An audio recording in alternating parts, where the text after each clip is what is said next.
السلام علیکم دوستو اللہ کی ذات سے امید ہے آپ خیریت سے ہوں گے۔ اللہ تعالیٰ آپ کے جان مال عمر میں برکت عطا فرمائے۔ دوستو مولانا منظور منگل ان کا ویڈیو کلپ اور مولانا طارق جمیل صاحب کا ویڈیو کلپ، دو ویڈیو کلپ میں لے کر آیا ہوں۔ آپ کو پتہ چلے گا کہ مولانا طارق جمیل صاحب کو مانسہرہ اجتماع کے اندر بات کرنے کیوں نہیں دیا گیا اور انہیں آنے سے کیوں روکا گیا۔ اس ساری تفصیل ان دونوں ویڈیو کلپ کے اندر موجود ہے، اور مولانا طارق جمیل صاحب بھی مولانا منظور منگل کے بیان پر رپلائی بھی دیا ہے۔ یہ دونوں ویڈیو کلپ میں آپ کو دکھاؤں گا اور اس ویڈیو کو دھیان سے دیکھیں۔ کہ ہمارے کچھ مولوی لوگ ہیں اور کوئی عالم صاحب ہے، وہ یہ کہتے ہیں کہ اے اللہ، ریاست مدینہ کو قائم کرنے کے لیے ہمیں پہلی مرتبہ وزیر ملا ہے، اے اللہ لوگوں کی قمیص اتار چکے لیکن پھر بھی مدینہ کی بات تو کر رہا، اے اللہ لوگوں کی شلوار اتار چکے پھر بھی مدینہ کی بات تو کر رہا ہے، اے اللہ روٹی کا نوالہ لوگوں کے منہ سے چھینا ہے پھر بھی مدینہ کی بات تو کر رہا ہے، مدینہ کی ریاست کی بات بھی کر رہا ہے، اے اللہ لوگوں کو ذلیل کر کے چھوڑا ہے پھر بھی مدینہ کی بات تو کر رہا ہے، عورتوں کو روڈوں پر نچا رہا ہے پھر بھی اے اللہ مدینہ کی بات تو کر رہا ہے۔ میرے مزاج میں اب اس کو لے کر کے اللہ آپ کا بھلا کرے، ایک مولوی صاحب کے ساتھ انہوں نے لگا دیا، مولوی صاحب کو کہا کہ تیرا مذاق اڑایا ہے، تبلیغ کا مذاق اڑایا ہے۔ یاد رکھ لو اس بات کو، تبلیغی جماعت کسی کی باپ کی نہیں ہے، مولوی منظور کی۔ کون ہوتا ہے کوئی تبلیغی جماعت؟ تبلیغی جماعت جہاں جہاں بھی جاؤ، جہاں کون سا علاقہ آپ کے پاکستان میں جہاں مولوی منظور کے شاگرد نہیں؟ یہ ہزاروں کی تعداد میں نہیں، لاکھوں کی دنیا میں جہاں بھی آپ جائیں، تبلیغی جماعت مہاجر بن کر کے آتی ہے، وہ شیعہ کی مسجد میں نہیں جا سکتی، وہ بریلوی کی مسجد میں نہیں جا سکتی، غیر مقلد اس کو نہیں چھوڑے گا، اس کو استقبال کرنے والے جو وہ مدارس کے پڑھے ہوئے علماء، خطیب، امام، مؤذن، خادم، وہ کسی مدرسے کا پڑھا، ورنہ تبلیغی جماعت جا کر کے دکھا تو دے مجھے۔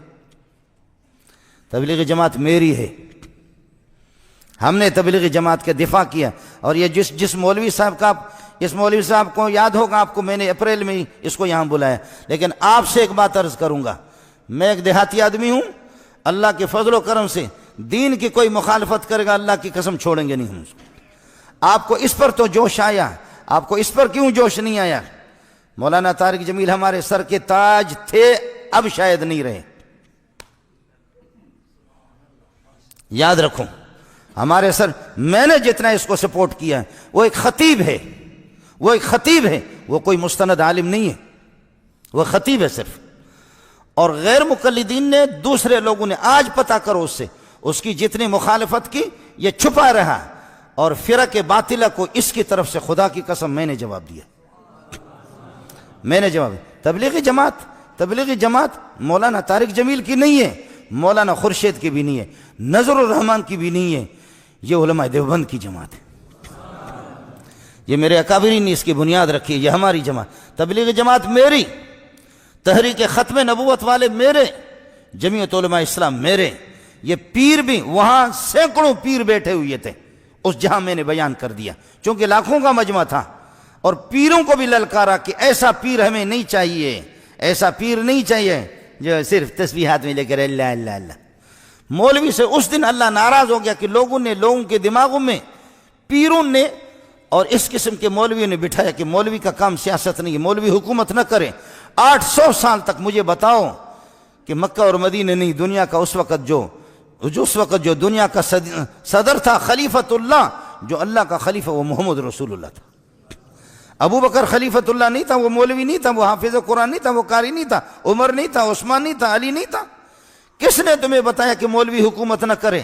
مولوی سے اس دن اللہ ناراض ہو گیا، پھر جوتوں کے لیے تیار ہو جائے کہ حکومت انگریز لوگ کرے، انگریز کے پٹھوں۔ یہ سبق یہ کافروں کا ہے، یہ مسلمانوں کا نہیں۔ غیر میں آپ سے عرض کر رہا تھا، مولانا سے ہمارا اختلاف رہا ہے، مولانا ہمارے قیمتی ساتھی تھا، لیکن تھوڑا سا اعلان کر دے کہ جیسے یوسف علیہ السلام کے بارے میں نے پھر بھی ہاتھ ہلکا رکھا، مولانا کے خلاف کتابیں لکھی گئی، القول الجلیل فی کفر طارق جمیل، سن لے، القول الجلیل، میں نے اس پہ دستخط نہیں کیا، میں نے خود مولانا کو کہا توبہ کر لے، شاید اللہ توبہ کی توفیق۔ مذاق ہمارے بہت اچھے دوست ہیں، کلمۃ الہادی الی سواء السبیل کتابیں لکھی گئی مولانا کے خلاف. آپ کو معلوم ہوگا آپ میں سے مسلمانوں میں سے کسی نے یہ کیوں نہیں کہا جب انہوں نے پوری امت مسلمہ کے خلاف کہا. یوسف علیہ السلام کا منہ کالا کر کے گدھے پر بٹھایا گیا تھا. خدا کی قسم سوائے یہودیوں کی روایت کے اس کا نام ہی نہیں ہے.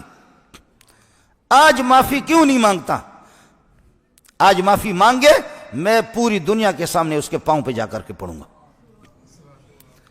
ورنہ بریلوی سے پتہ کر لے، جماعت اسلامی سے پتہ کرے، اہل حدیث سے پتہ کرے، دیوبندیوں سے پتہ کرے، تبلیغی اکابرین سے معلوم کر لے کس مسلمان نے لکھا. یہودیوں کی ایک روایت تھی، میں نے حضرت کو یہاں بھی لکھ کر کے دیا، یہاں اس میں کئی دفعہ اس کو سمجھایا کہ اللہ کے لیے کچی باتیں نہ کرو، قرآن بھی دیکھا کرو اور حدیث دیکھا کرو.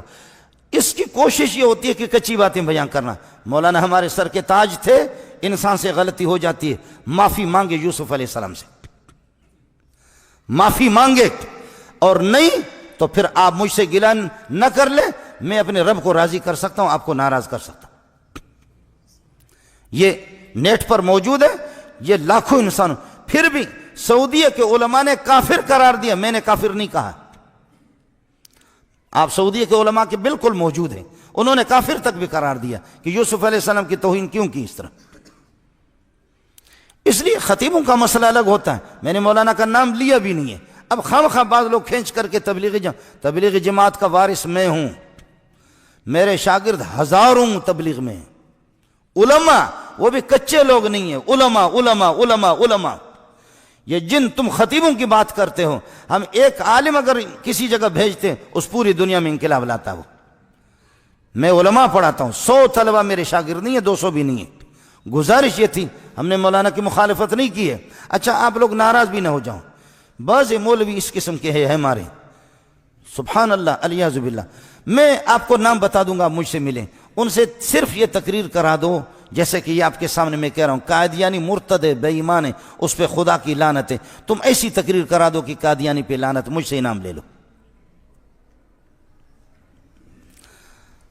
ناراض نہیں ہونا، نام میں دے دوں گا، آپ صرف یہ بیان کرا دیں ان سے.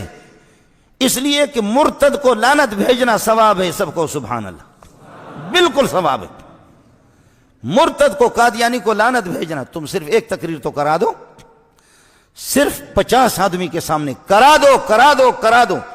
نہیں کراتے تو اپنی زبانوں پر پھر لگام لگا دو. آپ نہیں کرا سکتے، جب نہیں کرا سکتے تو پھر ایسا مسئلہ. ہم نے مولانا کی مخالفت بھی نہیں کی ہے. تبلیغی جماعت کی مخالفت کوئی کرے گا میں اس کی زبان کاٹوں گا.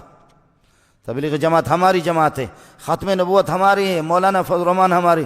فضل الرحمان جتنا بھی گیا گزرا ہو، عمران خان جیسے کروڑوں سے میرے لیے بہتر ہے. جتنا بھی گیا گزرا ہو، عمران خان ہوتا کون ہے؟ میں ایسا ملا ہوں کہ سارے مولویوں کا دماغ بھی حیران ہو چکا ہے. جس جگہ پہ بیٹھتا ہوں اللہ کے فضل و کرم سے عاشقان رسول آتے ہیں. آپ نے دیکھا یہاں خیمے لگے ہوں گے، جو لوگ آپ کو بتائیں گے خیمے. آج شہر میں 5-5 ہزار روپے ایک طالب علم کو دور حدیث والے دے رہے ہیں، اور کہیں 6 ہے کہیں 7 آدمی ہے دور حدیث پڑھنے والے، کہیں 6 کہیں 7 کہیں 9. اور یہ 6 سال میں یہاں آ چکا ہوں، میرے پاس 200 سے زائد دور حدیث میں طلبہ. 1 روپے بھی نہیں دیتا، میں ان سے خود کھاتا ہوں. آپ کو سمجھ آیا نہیں آیا؟ جی ہاں. اب کل آ جا کلاس میں، کل آپ آ جا، پرسوں بھی آ جا. جب 5-5 ہزار عمرے بھی کراتے، عمرہ میں خود جاتا ہوں پروگرام میں، عمرہ بھی کراتے اسی شہر میں. پی ٹی آئی والے جوڑ کر کے مولانا طارق جمیل کے ساتھ مجھے کیا پڑا ہوا ہے؟ میں خود ملا ہوں، میں کوئی خنسا کھدڑا نہیں ہوں، میں خود ملا ہوں. آپ اگر ناراض نہ ہو، طارق جمیل سے اچھے استعداد والے میرے شاگرد خدا کی قسم موجود ہیں. اس سے اچھے میرے استعداد جو علماء ہیں، مضبوط علماء ہیں. تو خطیبی کی بات کر رہا، تو خطیبی میں آپ کو دکھاؤں گا. وہ ہمارے سر کے تاج ہیں، لیکن کچھ چیزوں میں وہ تبلیغی جماعت سے ہٹا ہوا. آپ نے دیکھا ابھی اس کا بیان بھی تبلیغی جماعت نے نہیں کرا ہے. آپ نے بھی دیکھا تبلیغی جماعت کے خود جو بڑے، تبلیغی جماعت میری ہے، ختم نبوت میری ہے، علماء بھی میرے ہیں. تبلیغی جماعت حضرت ہمارے ہیں، لیکن بس عمران خان سے ہٹے. کیا ہے؟ پہلے تشکیل ہوتی تھی، اللہ آپ کا بھلا کرے، تشکیل مولانا کے بیانات. اب تو جا کر کے عورتوں کے مجلس میں تالیاں بجا رہی ہے. اب تو اسی پہ مولانا جا کر کے یہ بہت بڑی خدمت کر رہے ہیں. یہ بہت بڑی دین کی خدمت ہو رہی ہے. اور عمران خان کو جیسے اس بے بسی میں، بے کسی میں امت کے لیے ہم لوگ اٹھے تھے، اور اس بے بسی میں لوگ اللہ اللہ اللہ. ناراض نہ ہونا، میں نے اسلام آباد کی زمین سے بھی کہا ہے، اسلام آباد کی زمین تو بتا دے یہاں جب بھنگی صفائی کرتے تھے تو کیا ملتا تھا ان کو؟ سمجھ میں نہیں آیا. بھنگی جب صفائی کرتے تھے تو سمجھ میں نہیں آیا. آپ کے اخبارات نے بھی تو بتا دیا. اور میں نے کہا ہے اسلام آباد کی زمین اب تو بتا کہ تہجد گزار یہاں لاکھوں ہے نہیں. اب بتا دے کہ تہجد گزار اور کتنے علماء، کتنے حافظ آ چکے. اس قسم کی پاکیزہ جماعت کو ہم تنکے جمع کر رہے ہیں. ہمیں چھوڑ کر کے جا کر کے ظالموں کے پاس جو کھڑا ہوگا، اگر کوئی جملہ میں نے کہا بھی نہیں ہے لیکن اگر کسی نے کہہ دیا تو ناراض نہ ہو جا. اس لیے یوسف علیہ السلام والا حضرت کے آپ کو یاد ہوگا سب سے پہلے میں نے اس کی مخالف تقریر کی یوسف علیہ السلام والے مسئلے میں، لیکن کسی کو ہمت نہیں ہے. آج معذرت کر لے لوگوں کے، امت کے سامنے کہ میں نے غلط کہا ہے، میں معافی مانگتا ہوں اپنے رب سے.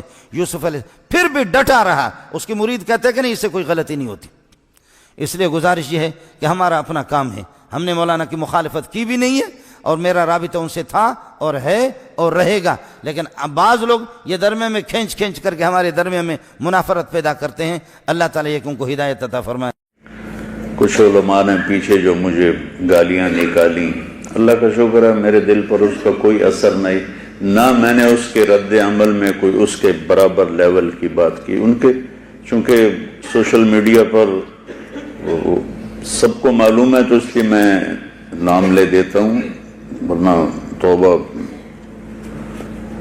مجھے تبلیغ والوں نے اس سے زیادہ ستایا. میں نے کبھی کسی کا نام آپ سے لیا چونکہ وہ نیچے والی آپس کی بات.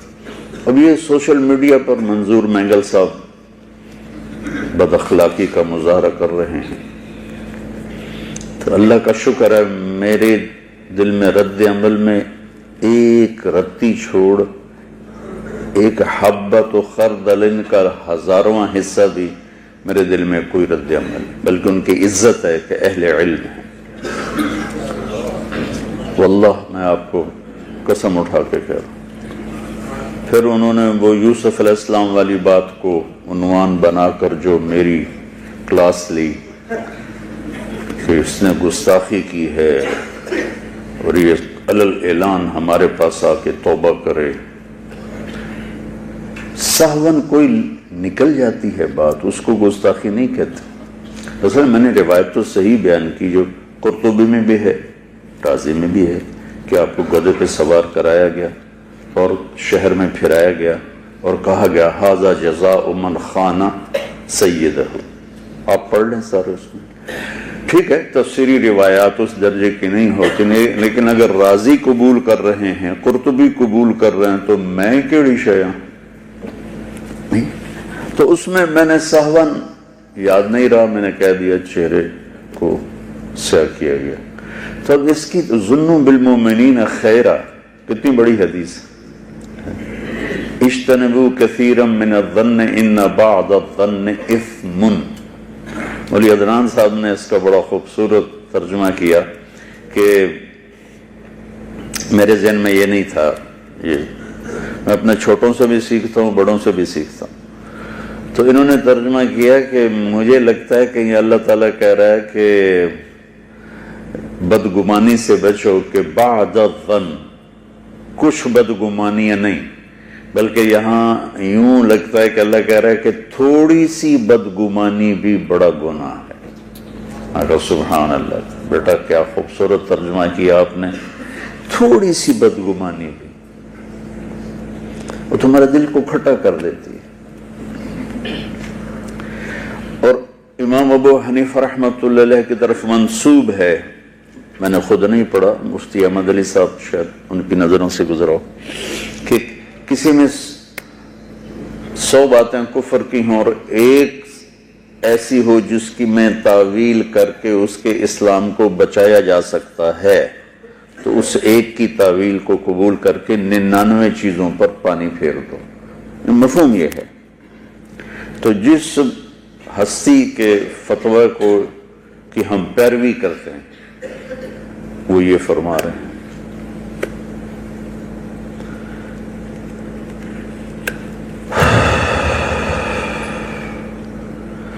غلطی سے نکل گیا ایک جملہ تو کافر ہو گیا ہے، توبہ کرے، نکاح ٹوٹ گیا ہے، کیا عجیب بات ہے۔ تو جنید جمشید رحمت اللہ علیہ کے منہ سے گستاخی کہتے ہیں عمدن کوئی بات کی جائے، قصدن سہون جو بات ہوتی ہے۔ اپنے وہ مشہور حدیث نہیں سنی کہ اللہ بندے کی توبہ پر ایسے خوش ہوتا ہے جیسے کسی کی صحرا میں اونٹنی گم ہو جائے اور وہ موت کے لیے زمین پر پڑ جائے اور تھوڑی دیر کے بعد آہٹ پہ اٹھے تو اونٹنی کھڑی ہو، تو وہ اپنی خوشی میں ایسا مست ہو کہ کہے واہ واہ مولا میں تیرا رب اور تو میرا بندہ۔ سنی حدیث، پڑھی بھی ہوگی، یہ اس سے بڑا کلمہ کفر کیا ہوگا؟ لیکن وہ اپنے اس جنون میں اس نے کہا ہے، اللہ کے نبی مزہ لے رہے ہیں اس بات کا۔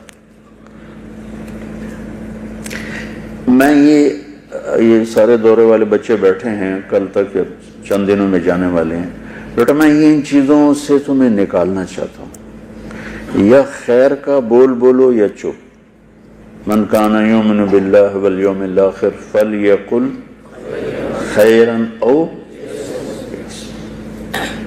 اس پہ بیٹا عمل